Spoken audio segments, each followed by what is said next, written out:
Bonjour à tous, aujourd'hui jeudi 13 mai, jour férié. Je vais procéder au repiquage de certains légumes, notamment tout ce qui est laitue frisée ici, les choux, les betteraves, encore des betteraves ici, encore des choux différentes sortes. Ici laitue goutte dorée.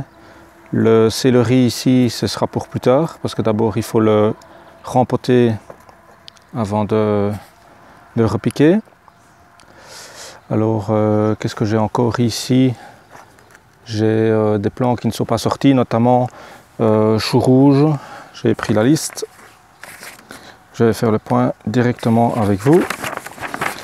Donc ici, j'avais laitue pomme et atraxie, qui n'est pas sorti. Le numéro 8, le chou rouge tête noire, n'est pas sorti non plus, donc il faudra que je ressème. Et sinon, tout le reste, c'est à peu près sorti. Ici, le 15 n'est pas sorti non plus. Le betterave jaune golden, j'en ai 4 plants qui sont sortis sur les 10 semés. Donc ça, c'est pas trop grave. J'ai des betteraves Chiyoga, j'ai des betteraves rouges. Ici ce sont des brocolis, j'ai des choux-fleurs, choux cabus, choux de Bruxelles, choux de Milan. Donc comme vous voyez, il y a du boulot. Alors avant de faire le repiquage proprement dit, je vais vous montrer l'état du potager, notamment les oignons, les échalotes et l'évolution des petits pois. Je vous montre ça de suite. Voilà, donc j'espère que vous voyez bien.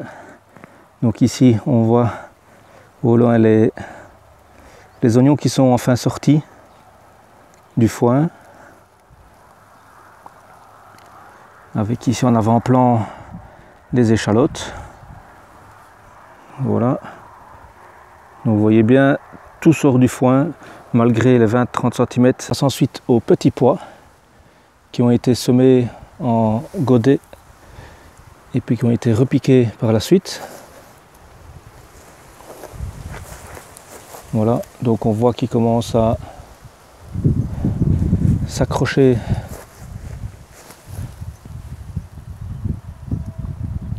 Voilà, ici on voit vraiment bien que les tiges commencent à bien s'accrocher au fil. Et là, ils sont tous en pleine forme. Voilà. Donc ça, c'est à mon avis, la dernière fois que je vais vous les montrer avant qu'ils n'atteignent leur taille adulte. Il n'y a pas d'intérêt à vous montrer toutes les semaines l'évolution des petits pois. Alors j'ai également remonté la serre. Voilà, donc la serre fait à peu près entre 11 et 12 mètres carrés. Et elle accueillera les tomates et éventuellement d'autres légumes, mais je ne sais pas encore lesquels. Je verrai bien au fur et à mesure des semis et de tout ce qui va sortir. Alors je vais vous montrer également une chose, que c'est la première fois que je fais ça.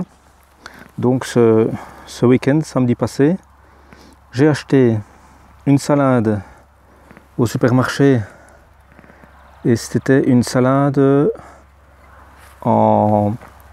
avec la racine. Donc une salade, oui, racine avec son petit pot de tourbe. On a consommé la salade. Alors qu'est-ce que j'ai fait?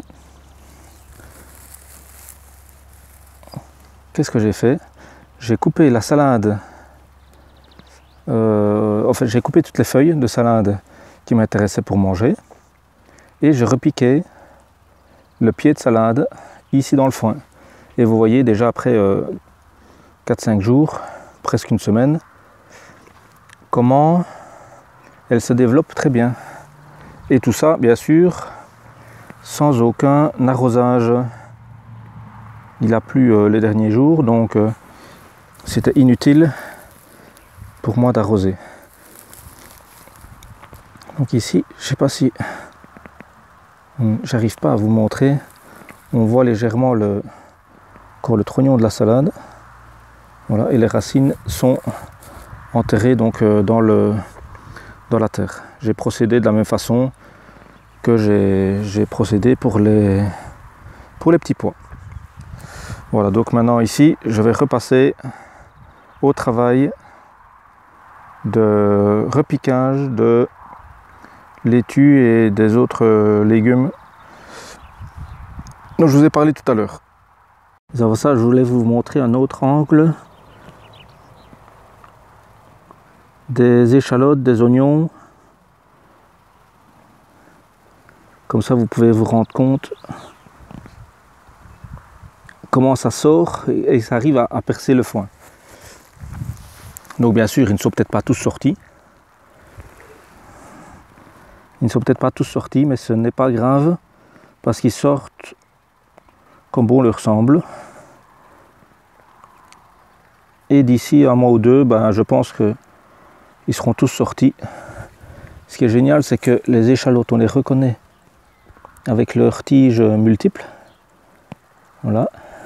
Tandis que les oignons, c'est une seule tige qui sort. Comme on voit ici plus loin. Voilà. Bon, assez parlé pour ça maintenant. On passe au repiquage.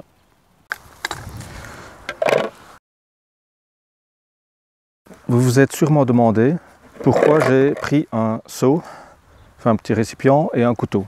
Je vais vous expliquer ça de suite. Et cette chose que je vais vous expliquer, beaucoup que ce soit de maraîchers, que ce soit des fournisseurs de plants, des revendeurs de plants en godet ou en racines nues, vont rarement vous l'expliquer. Donc ici je vous explique pourquoi et surtout comment je fais. Donc dans un premier temps, je récupère mes plants ici de laitue Lolo Rosa. Lolo Rosa, pourquoi? Parce qu'il y a des taches rouges sur les bords des feuilles. C'est comme ça qu'on la reconnaît. Alors, comment je procède? Avant de la repiquer, avec mon outil, je vais essayer de séparer les plants sans trop abîmer les racines. Voilà.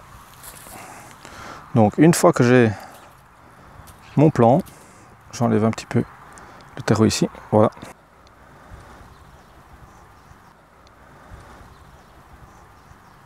Je vais faire ce qu'on appelle l'habillage du plant de salade avant le repiquage. Alors qu'est-ce que l'habillage? L'habillage permet de diminuer la surface de la plante et pour que les racines puissent capter l'eau et les nutriments et que avec la lumière et le soleil, que les feuilles ne flétrissent pas. Donc je vais diminuer la surface ici et je vais juste laisser la feuille du milieu pour pouvoir pour qu'elle puisse bénéficier d'une bonne reprise. Alors je procède comment? Je prends mon couteau, je coupe les grandes feuilles.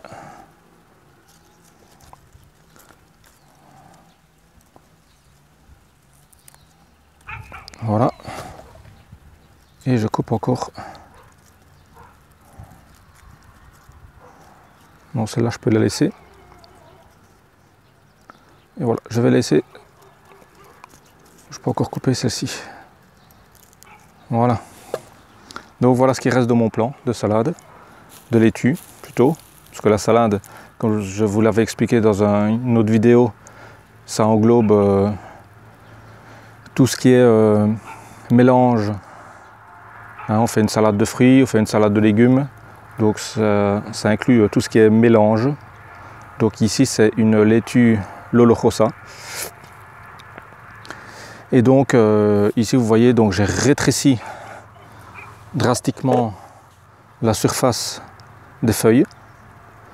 Donc avec cette surface de feuilles qui lui reste, ça va lui permettre de ne pas affaiblir les racines et ça va lui permettre de grandir et se développer sans flétrir. Donc comment est-ce que je procède par la suite? Comme d'habitude, j'écarte le foin. Alors il a plu ces derniers jours, donc c'est un peu plus compliqué pour écarter, parce que le foin s'est tassé. Alors ne vous inquiétez pas si vous ne voyez plus le plan après. Le but c'est de bien l'enfoncer dans la terre. Voilà, donc ici si je sors ça, vous voyez l'épaisseur de mon foin qui fait la longueur de ma tige métallique. Voilà, donc ça fait à peu près 25 cm, ouais 20-25 cm de foin. Alors ensuite je prends mon petit plan, je l'introduis bien au contact de la terre. Voilà. Je laisse le trou ouvert, surtout pour laisser rentrer la lumière. Et voilà. Je vais vous montrer en gros plan ce que ça donne. Donc voilà.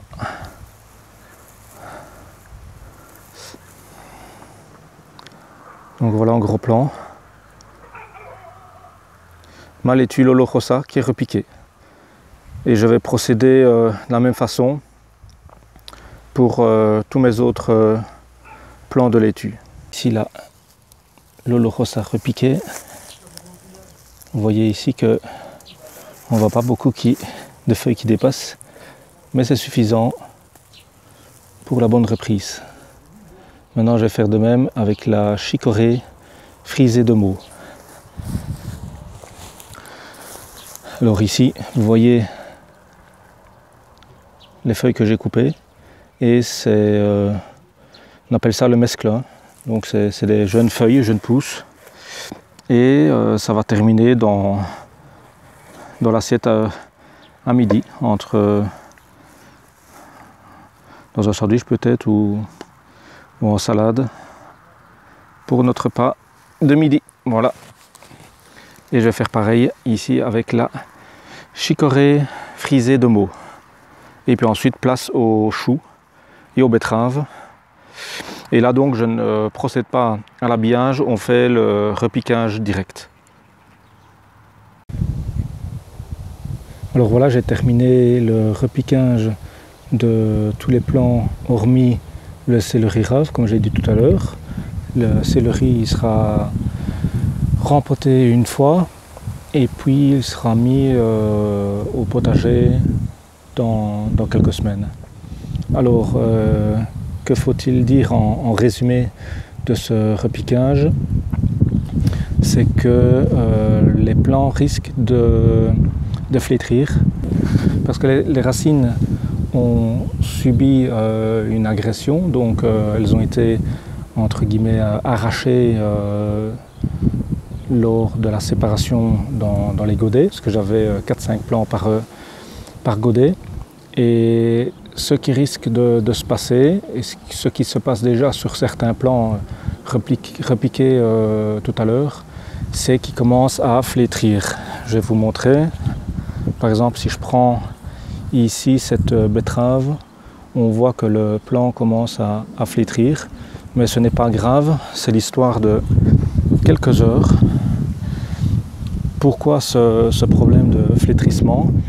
C'est tout simple, donc les racines ont été abîmées et avec la lumière, le soleil, les feuilles ont tendance à transpirer pour se protéger de la chaleur.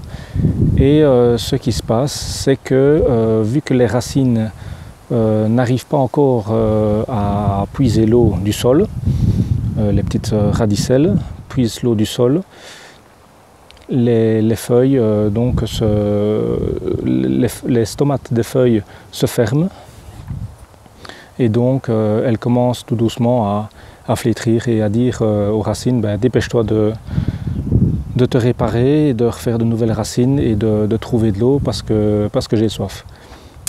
Ici on annonce de la pluie les prochaines heures, les prochains jours, donc je pense que jusque ce soir ou demain matin les plants auront peut-être un peu de difficultés, quoique la nuit qui est plus fraîche, ça devrait permettre de se retaper un petit peu.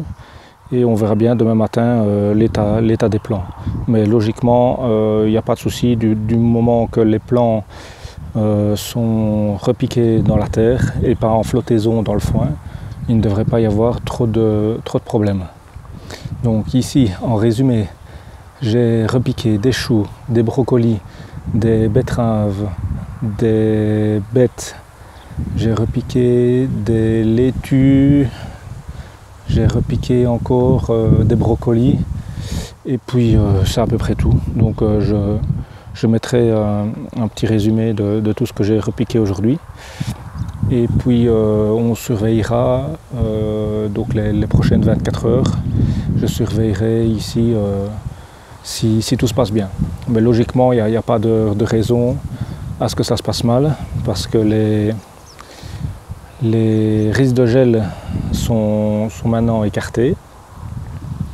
Et puis voilà, maintenant il me restera à semer tout le reste de la cavalerie, on va dire, donc les tomates, les potirons, les concombres, les courgettes.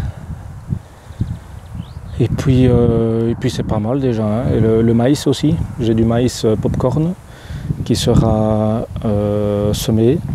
Et puis tout ça sera repiqué d'ici, je pense, 3 semaines à un mois. Donc là on sera courant juin.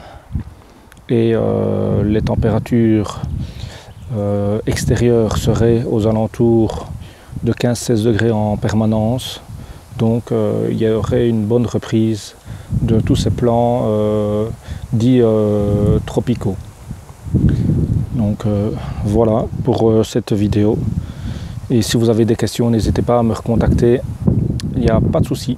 À bientôt.